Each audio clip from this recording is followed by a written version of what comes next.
ഈ കണ്ണേറ് നാവേറ് കൊണ്ട് നമ്മുടെ വീട്ടിലുണ്ടാകുന്ന പല ദോഷങ്ങളും അജ്ഞാതമാണ്.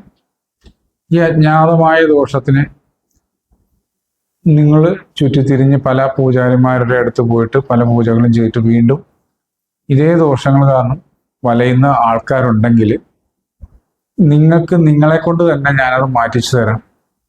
ഞാൻ പറയുന്ന രീതിയിൽ 90 ദിവസങ്ങൾ കൊണ്ട് പ്രാർത്ഥനയിലൂടെ, യജ്ഞങ്ങളിലൂടെ, ചെറിയ ചില ഉപാധികളിലൂടെ നിങ്ങൾക്കത് മാറ്റിയെടുക്കാൻ പറ്റും. നിങ്ങൾ ഏറ്റവും കൂടുതൽ വലയുന്ന കുറേ കാര്യങ്ങളാണ്. അതിൽ നിന്ന് നിങ്ങളുടെ കടങ്ങളിൽ നിന്ന് മുക്തി നേടുന്നതിനായിട്ട് ചില 2-3 ലഘു പരിഹാരങ്ങളുണ്ട്.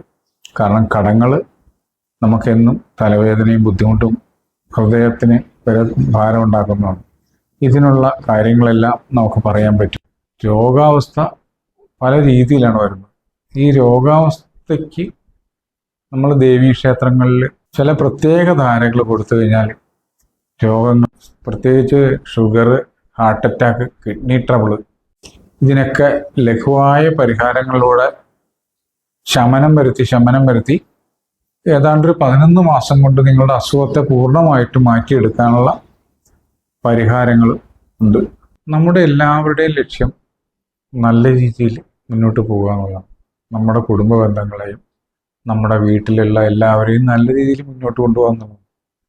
തീർച്ചയായിട്ടും ഞാൻ വാസ്തു ശാസ്ത്രത്തിലാണ് കൂടുതൽ പറഞ്ഞിരുന്നതെങ്കിലും ഞാൻ കുറച്ച് ജ്യോതിഷം കൂടി കണക്ട് ചെയ്ത് പറയാം.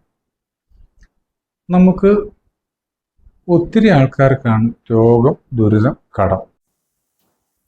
എവിടെ ചെന്ന് നോക്കിയാലും ശനിദോഷം, പിതൃദോഷം, സർപ്പദോഷം, ഇതിനെല്ലാം പറഞ്ഞ് ജനങ്ങളെ വളരെയധികം പൈസ മുടക്കിക്കുന്ന ഒരു പ്രവണത ഇന്ന് കാണുന്നുണ്ട്. നമ്മൾ നമ്മളെ തന്നെ പ്രാർത്ഥിച്ച് ജപിച്ച് കൊണ്ട് നടക്കുകയാണെങ്കിൽ നമുക്ക് ഒത്തിരി നേട്ടങ്ങൾ ഉണ്ടാക്കിയെടുക്കാം. നമുക്ക് സാധാരണയായിട്ട് വരുന്ന രോഗങ്ങൾ, ആ രോഗത്തിലൂടെ ദുരിതങ്ങൾ, ബാധ്യതകൾ, കടങ്ങൾ, ഇതിനെല്ലാത്തിനും മോചനം അത് വേണം. നമുക്ക് സമ്പത്ത് വേണം, ധനികനാകണം. തീർച്ചയായിട്ടും നമ്മളെല്ലാം അതിനുവേണ്ടി പ്രയത്നിക്കുന്നു. നമുക്ക് പല രീതിയിലുള്ള ദോഷങ്ങൾ വരും. നാവുദോഷം, ദൃഷ്ടിദോഷം, സമയദോഷം, ഇത് പറഞ്ഞ കൂടാണ്ട് പിതൃദോഷം, നമ്മൾ അറിയാൻ പാടില്ലാത്ത ശത്രുദോഷം, ബാധാദോഷം, ഇതിനെല്ലാത്തിനും പരിഹാരം നമുക്ക് ചെയ്യാൻ പറ്റും. ക്ഷേത്രങ്ങളിൽ പോവുക, പ്രാർത്ഥിക്കുക. അതുകൂടാതെ പിതൃദോഷം എന്ന് കണ്ടു കഴിഞ്ഞാൽ ഉടനെ സാധാരണഗതിയിൽ നിങ്ങൾ വീട്ടിൽ പല പൂജകൾ, ഗണപതി ഹോമം, ഭഗവത് സേവം, സുദർശനമോ ഒക്കെ നടത്തി ആവാഹിച്ച് പിതൃക്കളെ കൊണ്ടുപോയി ഏതെങ്കിലും ക്ഷേത്രത്തിലാക്കും. ഇങ്ങനെ നിങ്ങൾ വിളിച്ചാൽ വരാൻ വേണ്ടി മാത്രം പിതൃക്കൾ വരുമോ? അതുകൂടി ആലോചിക്കണം. അതുപോലെ യജ്ഞത്തിലൂടെ, യാഗത്തിലൂടെയൊക്കെ സിദ്ധി സമ്പാദിച്ച ആചാര്യന്മാർ ദിവസങ്ങളോളം ഇരുന്ന് പൂജിച്ചാണ് ചെയ്യുന്നത്. നമുക്ക് ലഘുവായിട്ട് നമ്മുടെ പിതൃക്കളെ നമുക്ക് വേണ്ടി അനുകൂലമാക്കി എടുക്കാനായിട്ട് കാക്കയ്ക്ക് ചോറ് കൊടുക്കാം. അത് ഒരു കൃത്യ ദിവസങ്ങളുണ്ട്. ആ ദിവസം കാക്കയ്ക്ക് ചോറ് കൊടുത്ത്, ലാസ്റ്റ് ദിവസം എള്ളുകൂട്ടി ചോറ് കൊടുത്ത് നാരങ്ങ കുടച്ച് നമ്മളൊരു പറയുന്ന ദിക്കിൽ കൊണ്ട് കളഞ്ഞു കഴിഞ്ഞാൽ നിങ്ങളുടെ പിതൃദോഷം എവിടെ പോയി എന്നറിയില്ല. അതുപോലെ തന്നെ വലിയൊരു ദോഷമാണ് സർപ്പദോഷം. നമ്മുടെ സർപ്പങ്ങൾ പല വീടുകളിലും ഇല്ല എങ്കിൽ പോലും പലർക്കും സർപ്പദോഷം അല്ലെങ്കിൽ രാഹു ദോഷമുണ്ട്. തീർച്ചയായിട്ടും അതുണ്ട്. പ്രകൃതിയിലൊരു അതിമാനുഷിക ശക്തിയാണ് രാഹുവിൻ്റെ കയ്യിലുള്ളത്. ഈ ദോഷങ്ങളെല്ലാം മാറുന്നതിനായിട്ട് സർപ്പ സങ്കേതങ്ങളിലോ സർപ്പക്ഷേത്രങ്ങളിലോ പോയിട്ട് നിങ്ങൾക്ക് ചെയ്യാവുന്ന ലളിതമായ 3 പരിഹാരങ്ങളിലൂടെ അത് പറയുന്ന സമയങ്ങളിൽ ചെയ്താൽ സർപ്പദോഷം എന്ന് പറയുന്നത് നിങ്ങളുടെ കുടുംബത്ത് തന്നെ ഉണ്ടാകും. നിങ്ങൾ മറ്റ് കൂടുതലൊന്നും അനുഷ്ഠിക്കേണ്ട.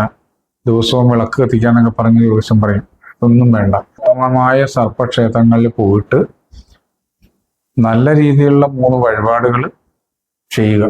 ആ വഴിപാടുകൾ ഏതൊക്കെയാണെന്ന് നമ്മൾ യൂട്യൂബിലൂടെ പറയാൻ പാടില്ല, അതുകൊണ്ട് പറയുന്നില്ല. നമുക്ക് ഏറ്റവും വലിയ രണ്ട് മൂന്ന് ദോഷങ്ങളാണ്. പിന്നെയുള്ളതാണ് ദൃഷ്ടിദോഷം. പല ആൾക്കാർക്കും പലതരത്തിലുള്ള ദൃഷ്ടി സമ്പ്രദായവും നാവ് സമ്പ്രദായവും ഉണ്ട്. ഈ കണ്ണേറ് നാവേറ് കൊണ്ട് നമ്മുടെ വീട്ടിലുണ്ടാകുന്ന പല ദോഷങ്ങളും അജ്ഞാതമാണ്.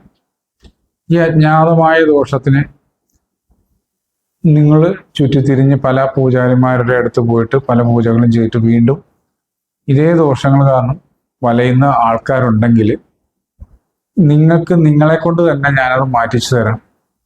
ഞാൻ പറയുന്ന രീതിയിൽ 90 ദിവസങ്ങൾ കൊണ്ട് പ്രാർത്ഥനയിലൂടെ, യജ്ഞങ്ങളിലൂടെ, ചെറിയ ചില ഉപാധികളിലൂടെ നിങ്ങൾക്കത് മാറ്റിയെടുക്കാൻ പറ്റും. നിങ്ങൾ ഏറ്റവും കൂടുതൽ വലയുന്ന കുറേ കാര്യങ്ങളാണ്. അതിൽ നിന്ന് നിങ്ങളുടെ കടങ്ങളിൽ നിന്ന് മുക്തി നേടുന്നതിനായിട്ട് ചില 2-3 ലഘു പരിഹാരങ്ങളുണ്ട്. കാരണം കടങ്ങൾ നമുക്കെന്നും തലവേദനയും ബുദ്ധിമുട്ടും ഹൃദയത്തിന് വരെ ഭാരം ഉണ്ടാക്കുന്നതാണ്. ഇതിനുള്ള കാര്യങ്ങളെല്ലാം നമുക്ക് പറയാൻ പറ്റും. രോഗാവസ്ഥ പല രീതിയിലാണ് വരുന്നത്. ഈ രോഗാവസ്ഥയ്ക്ക് നമ്മൾ ദേവീക്ഷേത്രങ്ങളിൽ ചില പ്രത്യേക ധാരകൾ കൊടുത്തു കഴിഞ്ഞാൽ രോഗങ്ങൾ, പ്രത്യേകിച്ച് sugar, heart attack, kidney trouble, ഇതിനൊക്കെ ലഘുവായ പരിഹാരങ്ങളിലൂടെ ശമനം വരുത്തി ഏതാണ്ടൊരു 11 മാസം കൊണ്ട് നിങ്ങളുടെ അസുഖത്തെ പൂർണ്ണമായിട്ട് മാറ്റിയെടുക്കാനുള്ള പരിഹാരങ്ങൾ ഉണ്ട്. നമ്മളെ കൂടുതൽ ചൂഷണം ചെയ്യുന്നതിൽ നിന്ന് ഒഴിവാക്കി അത്യാവശ്യമുള്ളത് മാത്രം നമ്മൾ പരിഹരിച്ച് കൊണ്ടുപോകാൻ നിങ്ങൾക്ക് വേണ്ട പൊടിക്കൈകൾ നമുക്കിതിലൂടെ പറഞ്ഞു തരാൻ പറ്റും. തീർച്ചയായിട്ടും നമുക്ക് നേരിൽ കാണാം. നന്ദി.